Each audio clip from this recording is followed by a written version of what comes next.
Hello, everyone. It's Business Storytelling with Mushin-Makedonskiy, and today we have a special guest. I welcome Esther Choy, founder and CEO of Leadership Story Lab, the person who has been there for most execs, and she's been teaching them for more than 10 years to be more persuasive through storytelling. And the quote I especially love by Esther is, "You don't have to be a superhero to tell great stories." Esther is an author of the greatest, I would say, book on how to be practical about your stories, which is called Let the Story Do the Work. And Esther, I'm so curious to know more and to talk to you. So welcome to the podcast and thank you for being here. Thank you so much for having me. It's an honor. I really appreciate your interest, and you are a fellow pioneer, and so we got to stick together. Yes, we are all one huge team of storytellers. Okay, so Esther, I know quite a lot about you. I've read your book, but just for my audience, can you tell me your story? Like, how did you end up as a storyteller? Well, like a lot of people, I've always had this almost like envy when I hear great stories from people who are great at it. It almost felt like as if they roll out of bed in the morning, didn't give anything a second thought, and great stories just roll out of their mouths. And in addition to that, I didn't like particular care for public speaking. And so it's a double jeopardy of not knowing how to do it and not having the natural aptitude for it. Well, luckily, about 15 years ago, I got to be an admissions officer at the University of Chicago, at the time called Graduate School of Business. It's a competitive MBA program. In fact, I've traveled all around the world to recruit students, and one of the places I got to go was Moscow. And so I got to meet applicants, interested candidates from all over the world, and they tend to have this dumbfoundedness about the whole selection process. What is this about? What are you looking for? What do you want to know?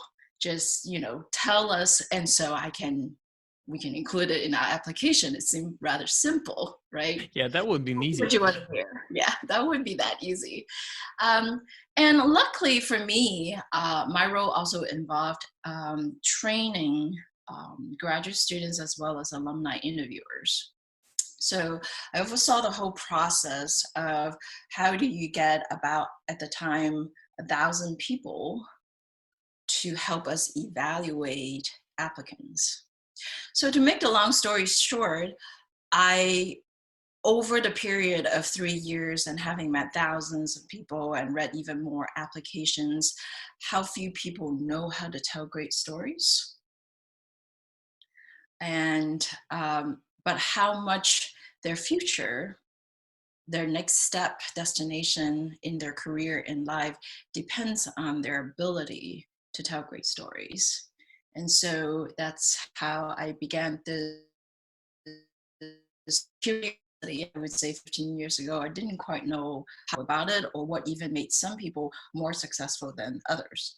Obviously, for a competitive process, a selective, highly selective universities, somebody got in, somebody got admitted, but a lot more people didn't.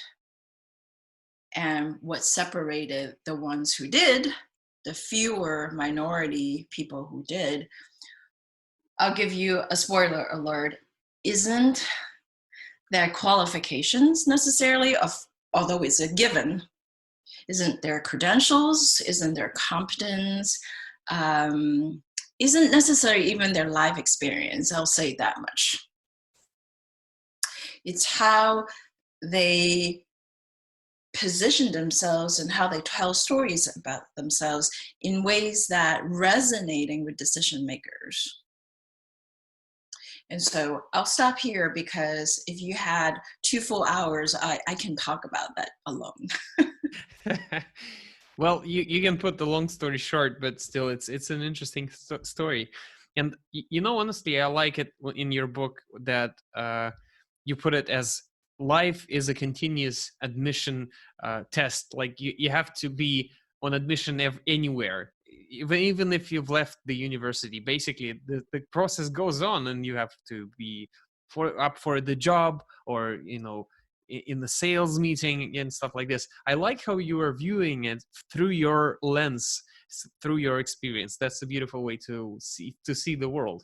So what I really wanted to talk to you is that you have a lot of practical things in your book, and I just wanted to clarify some of those and share with my audience on the methods that you use. Because and the first one is that people always want to hook the audience from the beginning, and you have a beautiful method, which is the 3C formula. And I just wanted you to tell my audience about it, and maybe share how to pick which of those hooks should you use in a story. Like, are there any clues to where or how to choose a hook for the story? Yeah, that's a great question and very apt one to kind of kick off in the beginning of our conversation. I would make one modification Yes, from please. experience, including my own, that I would say most clients, most people I've observed telling stories or trying to tell stories, they squander the best opportunity in the beginning of anything. If you go to a panel discussions or somebody making a presentation, you hear a lot of, is this mic working? Oh gosh. Hello, welcome. My name is, and I'll offer you a long list of qualifications. And they need to know, but not in the beginning. In the beginning is where attention is at its peak. And so we need to be very deliberate about hooking our audience's attention. Now, there are tons of ways to do that.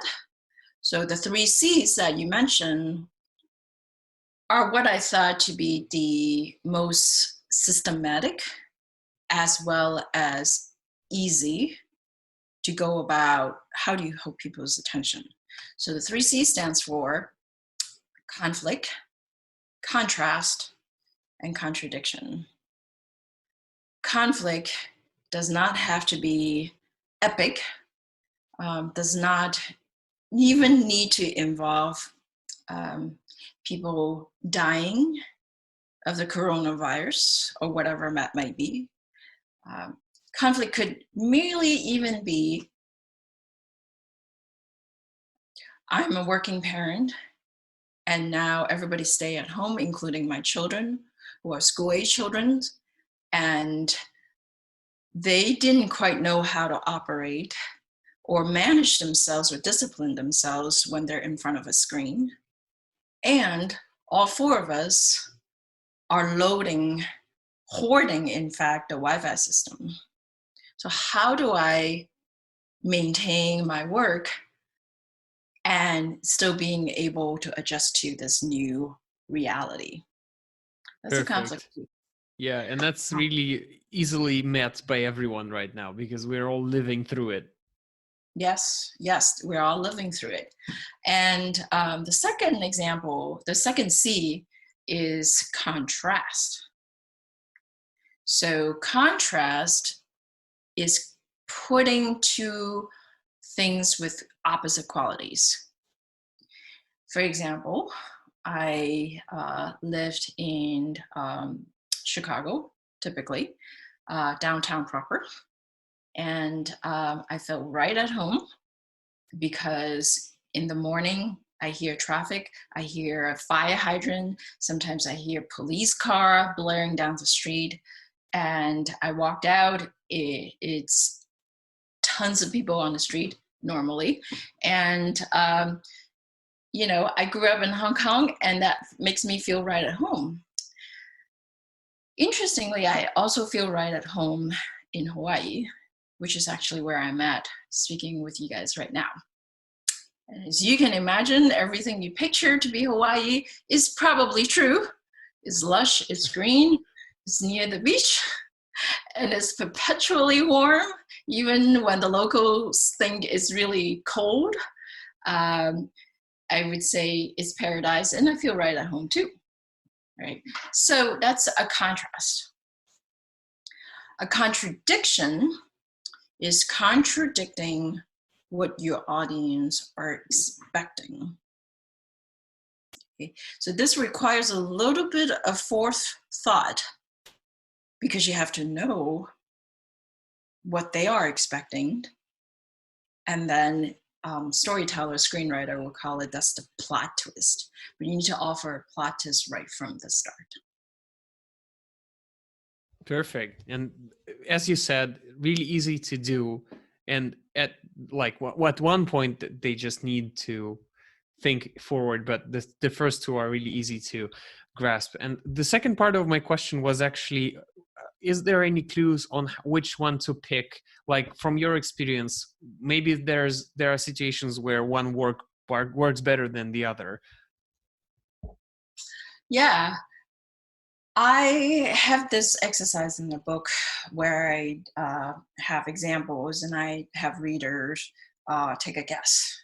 And when I do a similar exercise with different examples during training, and I sometimes get some back and forth with, well, that's not really conflict. That sounds more like contradictions, and that's not contrast. That sounds more like conflict. At the end of the day, doesn't really matter what you call it. What you want to do in the beginning is to surprise your audience, is to intrigue your audience. And so oftentimes conflict tend to be easier because that's what we experience. That's more top of mind for most people. But contrast and contradiction, if you pay just a tiny bit more attention, it's literally everywhere.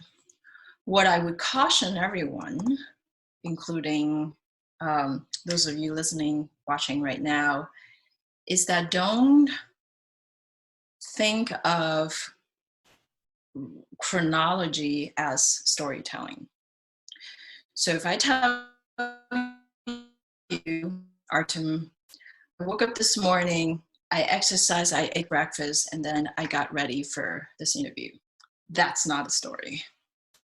Yeah. Chronologically, it's true, that's how things happen, but that is not a story.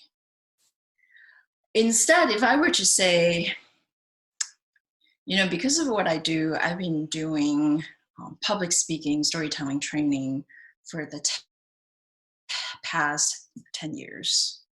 Right before this interview, I got really anxious. I got very agitated. In fact, I snapped at my husband for no good reasons.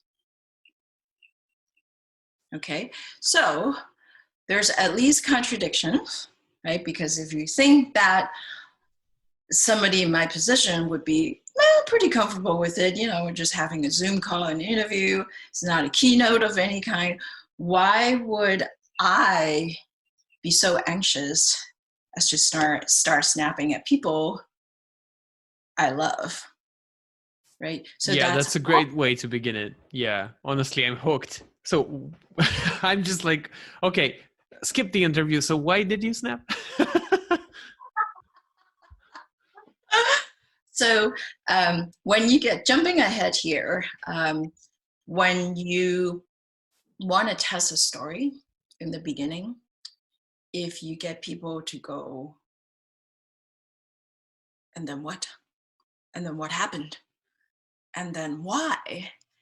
That's the clearest indication that your opening is working. Because you don't need to know what time I got up, what did I do before this interview, much less what I ate. complete irrelevant. And that's why people run the danger of including a lot of irrelevant details in their stories, because they mistaken telling story as recounting events. So if you remember nothing else, remember that recounting events is not telling stories. All right, so back to why did Perfect. other than the fact that I have a terrible temper. Um, so I alluded to the fact that I wasn't the most at ease with public speaking. And even though I not on stage, not have a crowd of audience in front of me, or what people think of as public speaking, um, think of every time you are speaking to someone as you're on, right? And you should be, right? Because you need to be professional, upbeat, articulate, clear, and helpful. That was not how I was when I first woke up in the morning. And so that naturally made me nervous, because that is actually the right level of performance anxiety. If you know how to manage, then when you're on, then you're in just the right spot to engage with your audience. Great. Wow. That's a great advice on the public speaking itself. So thank you for this little sweet bonus treat. Thank you. And I like how you say that there is not much difference between whether the audience knows if it's contradiction or contrast. I like that the base of it is intriguing and surprising the audience. And this example with your morning routine was amazing, because it's really working. I was like, oh, come on, I have an interview to lead. Stop it. Okay, that was great. Next one, I wanted to clarify this thing. When I first read it in the book, I was like, okay, this is an interesting part. You're talking about the 5 plots, and they are really easy to use structures. They outline like the most events, and this is a real discussion I would like to pose here. What if a story from real life doesn't really fit into one of the basic plots? Like, I had an event where I've told in the beginning of my career, I've been telling people that true storyteller is something who uses the hero's journey. And I was like a novice, so I was like, oh, one structure for all. And then this girl on training, she says, Artem, I had this instance when I was flying on a plane once, and you see a baby started crying in the next row.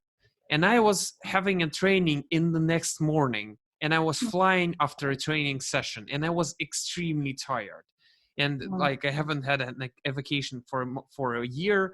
And the father of the child starts to comfort the child, and he's failing. The child starts screaming louder and louder, and I'm like snapping. I want to hit this kid with his chair and with his father, and I'm like very angry. But at some point, the dad manages to just get his attention away, and the child looks into the window and says, clouds. And dad just stands up, and on the whole saloon of half sleeping people, he said his first word, it's cloud. And I'm like sitting there, and all my anger is suddenly gone, and I don't feel any anxiety. I'm like flying in the clouds with this kid, and I feel a lot of guilt and so much brightness inside of me. And she's like she's staring at me and asks, Artem, does it mean this is not a story? Literally, I wanted to die this moment, because I just told her this is not worthy, and I felt really bad about it. So this is the thing I see every time when people start talking about the plots and structures. What's your view on it? Like, do they limit the stories, or how do they include those little stories? Can we talk about it? Sure. The thing to remember with any structural advice and templates, processes, is that they are just there to help you get started. They're just there to help you keep going and they're there at the end to make sure that you check all the boxes. So number one rule, I'm a big fan of using template and plots and all of that. But number one rule is not to get deadlocked and handcuffed to it. And so that's a great story. I appreciate it. And it's got all the right elements, by the way. And so if you have a small, or what people think of as a small anecdote, what do you do with it? And it is not the overcoming the monster, it's not the rebirth story, it's not the rags to riches story. And is there any use? Of course there is. And so the question is then, how do you use it? Coincidentally, I just want to mention, because the last Forbes article that I wrote about was exactly actually about this. Oh. Actually, I think you may have like planted the idea in my head. The whole idea of, well, how do I naturally insert a story without making it sound so awkward? Like, I'm going to tell you a story right now. Oh, you should hear this story. So that's the an aside. If folks want to go and look it up, like, how do you insert it? So what I would advise in that example, that airplane example, is that it follows a classic structure that I've simplified. And this will mean more to American audience or those who've worked and pay taxes in America. This structure I call IRS. It's not even in a book because I came up with it afterwards. Okay. So we talk about the beginning extensively already, right? In the beginning, I stands for intriguing, right? So IRS isn't Internal Revenue Services, the government body where they collect all our taxes. Yeah. IRS stands for intriguing, the middle riveting, and then the end satisfying. So in the way that you told it, right, in the beginning, I was doing this training. It was the beginning. I was introducing this plot, and this person came to me. And was this not, you alluded to some sort of challenge already in the beginning that I was starting my career, I didn't know. And then you proceed to tell that riveting part where she had this amazing experience with this father she was fantasizing, hitting, and then just revelations of cloud, the first word, and then her anger dissipated, right? And then at the end, the satisfying part, right, to me was, what do I do with that? What am I supposed to do with it? Is there no use of it, right? And so think about that. You don't have to, again, have this epic journey. And that's why my favorite saying is, you don't have to be a superhero to tell great stories. Because in this instance, it's a fairly typical passenger experience with a crying child. And that person desperately needs rest and peace, right? And how, but it's nonetheless a story because it was her journey from really wanting certain things, really needing certain things, the crying child or seeming irresponsible parent, not doing anything about it and standing in her way. And then eventually there came a little bit of peace, but then this evolution of, wow, this is such a major life moment, right? And so she forgot about her needing rest.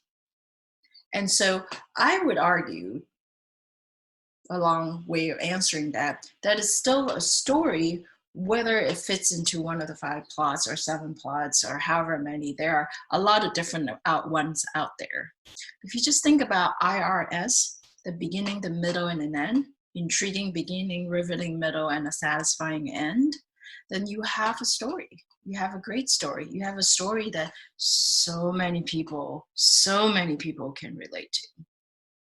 Wow, that's good. I like to hear that you shouldn't handcuff yourself. That's a great visualization of what it really feels like for many people who are using the story structure. So folks, if you're listening to it, and I know you are, never handcuff yourself to a structure of a story. That's not the right way to do it. And Esther, you actually reminded me, I just suddenly remembered, some years ago I saw a video by Mary Alice Arthur, and she just said that uh, in China, I guess, there is a saying that a story is a beast in four parts: the head of a tiger, the body of a pig, and the tail of this bird with a huge tail. You know this. I forgot the name. Peacock? Yes, peacock, of course. So it's like you have to be when you see the lions, the tiger, then you have to when you eat the pig, and you have to enjoy it, and then you have to wow when you see the peacock tail, and it's like fitting your IRS so much. Like you have to intrigue, you have to arrive it so the people stay there, and then you just it has to be satisfying. So you just reminded me of it. I forgot of it completely. So thank you for thank you so much. I've never heard of that analogy, but it works. You see, there's so many ways to think Yeah. about the structure of a story. Um, I would say don't worry about the more complicated parts. Just remember, does it look like a lion head? Does the middle make you salivate and want more? Yeah. Does the end wow you? Yeah. I like the IRS metaphor because I'm familiar with some terms from English and from the US government. So this is just like, oh, okay, everyone is familiar with that. That's good. That's if we like did something with the word MED or MGO, which stand for like or universities and institutions. So that's funny. Okay, Esther. There's one more thing I would like to discuss with you, and just as you shared this IRS structure, which is something new, and when I've read your chapter on data storytelling, it was like a pure insight because sometimes that when I read about data storytelling, it's mostly graphs, and mostly people are they're combining stories with data and then just skipping the story part. So they are saying it's like data telling, but there's no telling. There's just data in chronological order, just as you said in the beginning. And that was an insight for me that you can just combine the two more organically. But here's a question for you. Since you've been doing it for quite a while, what has been an insight for you in terms of data storytelling, like over the last few years? Yeah, I'm so glad you asked that because data is so prevalent in nowadays. And even if you don't deal with data directly yourself, you are on the receiving end of data. And so this is a skill set, whether you care for storytelling or not, but this is a skill set that everybody needs to have, if nothing else, just to, maintain their level of sanity. What the question was, what is the number one insight when you're dealing with data and trying to tell a story around it? And I would say the number one thing is that it's not about you.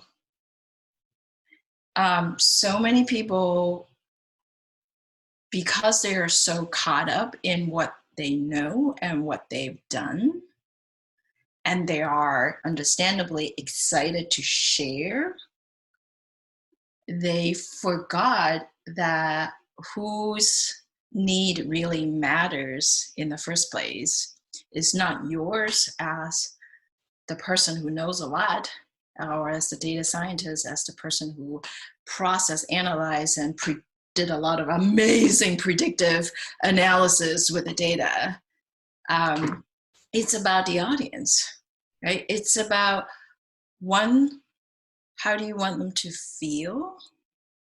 And two, what are three specific things that you want them to remember? And then the last thing is, what do you want them to do immediately? Right? So what do they remember? How do you want them to feel? And what do you want them to do about anything? I did, this is right before the whole lockdown happened in America, which arguably was a little late, but it was because it was late, we were able to have this 2-day training with a holding company that had over 3,000 employees all over the world. And one of them manages data processing and analytics for all their clients.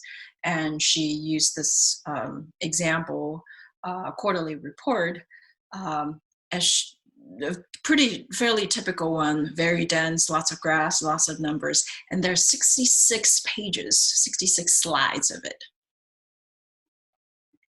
So we went through an exercise, and she was amazed that 66 slides of data dense deck actually can be reduced to 30 words.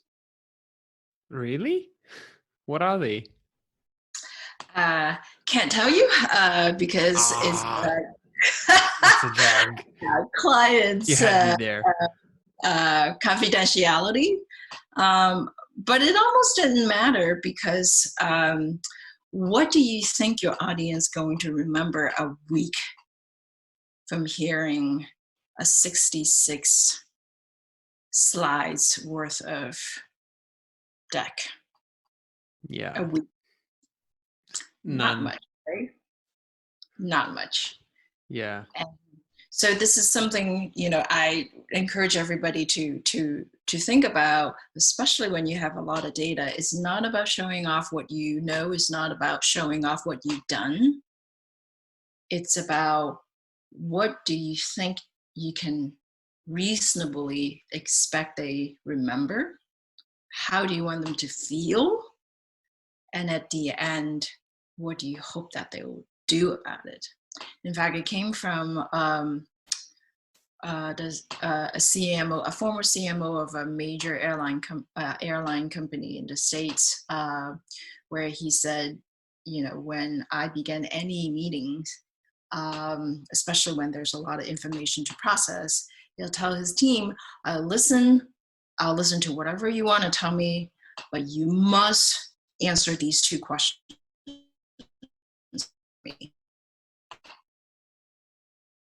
Why should I care? And what do you want me to do about it? And at the end, it's really all people care about is knowing why they should care and what they should do about it. Those are great questions. I like to start trainings with this word. Why are you telling a story? Why are you telling to these people? And why are you telling it?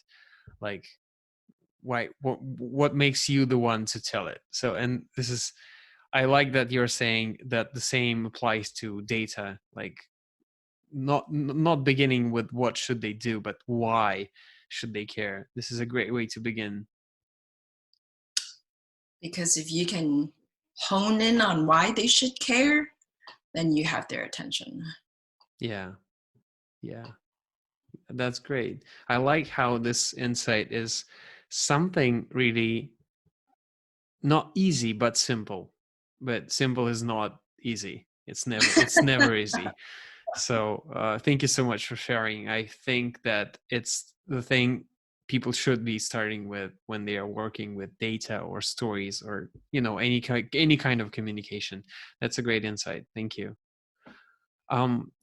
Okay, so you know what? I'm just enjoying this conversation, but I'm strongly feeling this sense that people are not in our shoes. I mean, we experienced the use of storytelling and its value to business and to personal lives and stuff.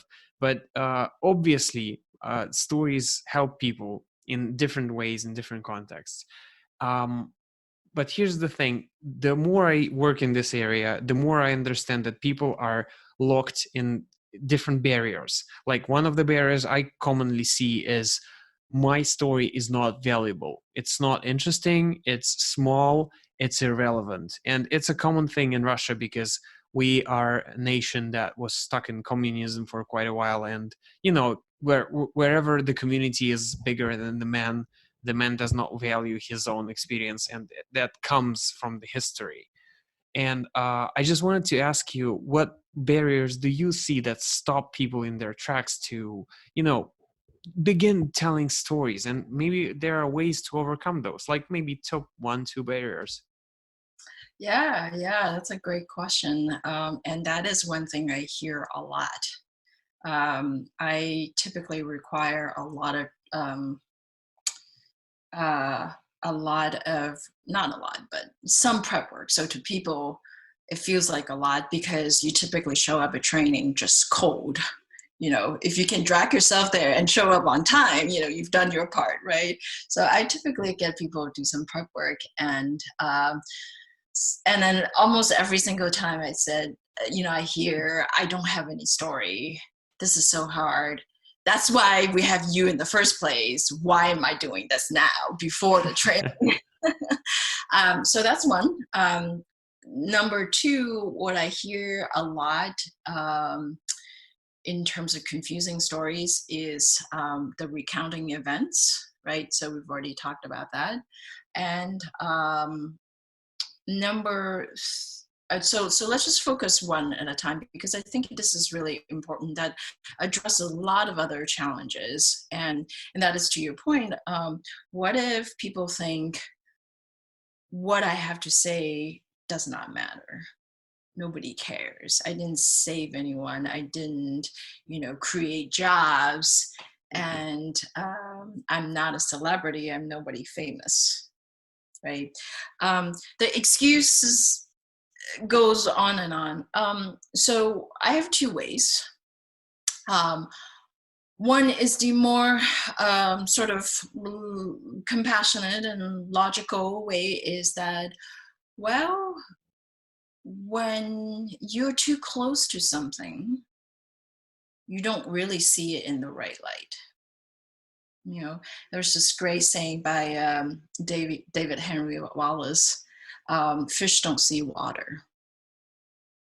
Yeah. So you're too close to yourself, you're too close to your story, you're not really the best judge of whether your story is valuable or not.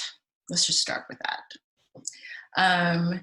Occasionally, when I come across people who are a bit more stubborn, but they're still willing to learn, but they're a bit more stubborn, they just couldn't get away from that notion of my stories are not that important, then I'll get a little bit tougher on them. And I will tell them and encourage them to be less selfish. Oh, Okay. that's a twist. Why is that? Why am I calling them selfish? Why am I calling this behavior selfish? Because it is selfish because you're only thinking for yourself. Who's evaluating the story before even it went out the gate? You. And you place a judgment, you place a call on, this is no good, this is not that important, this is not worth sharing. That's selfish. A right attitude in this is that you have to start with your audience. You have to really understand your audience. You have to realize what perks them up, what makes them listen, what resonates with them, and what prompts them to act. And if you evaluate by these 4 questions, then you would see your stories in very different way. Sure, if you have saved a whole village from starvation, people would listen to you. Most of us haven't had the opportunity to save a whole village from starvations. Then what do you do with stories like that angry passenger executive who needed a lot of rest and really feel like taking it out on the poor child and the father, right? But that's something people can relate to. And when they can relate to you, experience however small, they are more open and receptive to you. They're more open to be influenced. Okay, so think about, you're not the best judge necessary of whether your story has any value or worth sharing. Instead, think about what intrigues people, what moves them, what keeps their attention, and what makes them act. Yeah, that's good. And combined with this idea of being focused on the audience, the approach to storytelling always gets to the roots of not being selfish. And I like how you're saying that your story should help someone, like should be there for people to judge it. And this is a great way to approach it. And really, I'll try it, because that's a real twist. Sometimes we have to push, and you're saying that it's selfish. I was like, why am I selfish? And I literally moved forward, and I think people are really moving forward. And then you just get back to it and explain it. Beautiful way to do it. Beautiful. That's a contradiction Yeah. by intention, Yeah. right? Because you would typically think of that thought as being humble, right? Having humility, being modest, right? Because the opposite oftentimes is true. People can stop talking about themselves. They're seen as self-centered, egotistical, and arrogant, and what have you. So what I did is I basically turned that notion on its head. When you are being modest and when you are being humble, I am calling you're being selfish. That's a contradiction. Yeah. Great. And that's also a contradiction by design, by knowing what people will think, and by thinking that they will think they are humble. Great. That's a great example of a contradiction right there. Perfect. Esther, this is a conversation I really enjoy, but as in any podcast, at some point it gets to the end. But still, we have two more questions, which are my favorites. These are tradition. I ask all storytellers I come across to answer those two similar questions every time. And the first one goes like this: what would be your advice for someone who wants to develop storytelling skills but is still in the beginning of his or her journey?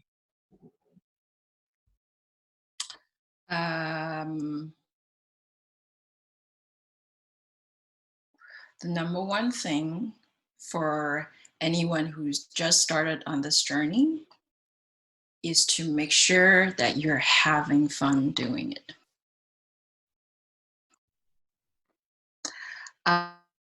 I do training, I do consulting. I would love for everyone to all ask for keynotes, ask for training, ask for all of that.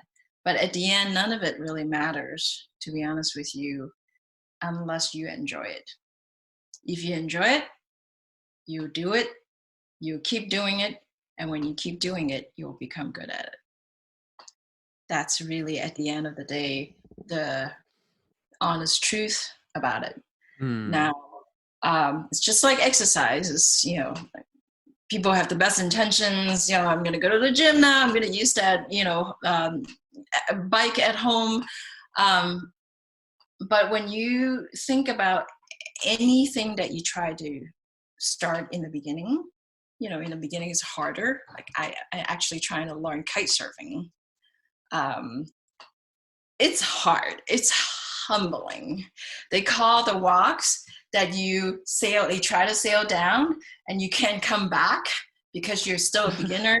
Walk back up this upwind, walk back up the beach. They call it the walk of shame.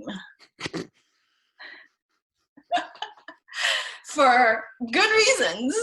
And so there are just far too many obstacles in the beginning of learning anything that takes time and mastery. If you're not enjoying it, if you're not having fun, at some point, you're not going to keep doing it. And when you give up, that's when you stop becoming good at it. Yeah, that's a great example. Oh, I mean, advice. And what I wanted to clarify just quickly, I know the beginning may be tough and it's hard to get excited about it and, feel great about doing it because in the beginning you fail sometimes. So maybe there is a way that, to make it more enjoyable for yourself in the beginning. Yeah. So I would say find videos and podcasts such as yours that I think they are such a joy to watch and listen, and find people to practice with. So, for example, for the book, after it came out, I also wrote a complimentary companion guide where it's designed for a small group of friends or colleagues to go through the book together and practice and give each other feedback. So you have to surround yourself, especially in the beginning, of positive, encouraging, like-minded people who will help you along, will be honest with you, but who would especially get you over the initial hump. Read articles, if you can, go to some training, find people who are good at it, who you click with, whose style works for you. And there's so many free resources. Yours is great, one of them. And there's so many books, and there's so many podcasts. So between having resources, doing it with encouraging positive people who also care about it, those actually makes it fun. Perfect. So many resources in one answer. Thank you so much. All right. Esther, one final, my favorite question.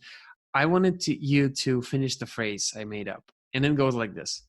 It takes one thing to get from a good story to a great story. And that one thing is.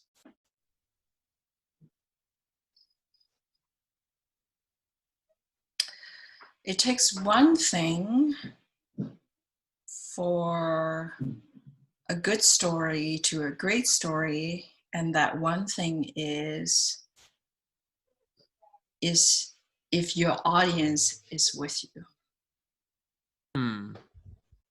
Can you comment on this one?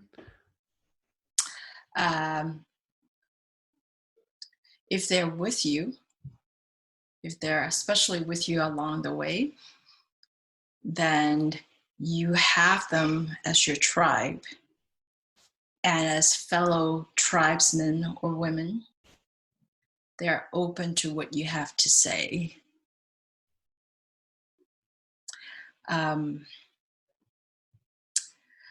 One last thing, anecdote about that tie most of what we talked about together. I work with a client who it's a company that does research, market research, but specifically flavor.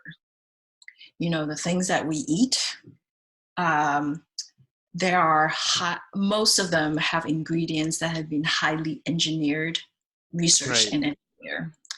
And so when they do their presentations, they have to spot trends. These are the 3 things, 5 things that are coming in the next 10 years.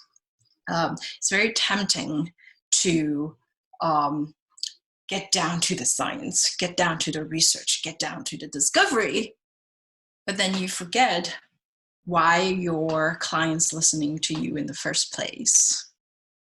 And you forget the product mix that they care about, the brand positioning that are important to them, as well as the customer segment that they have captured, as well as wanting to expand into.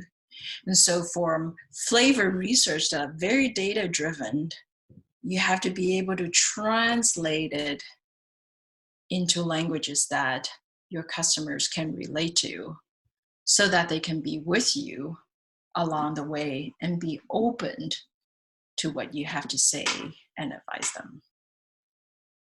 Perfect. I suppose that was something connected to being on one side with the audience, but your example just made it really clear. And especially if it's data driven. Thank you so much for it. That's a really great advice, to be on one side with the audience, to be with them through your story. Thank you so much. It's my pleasure. It's a great, fun, stimulating discussion, and thank you for the opportunity. Thank you so much, Esther.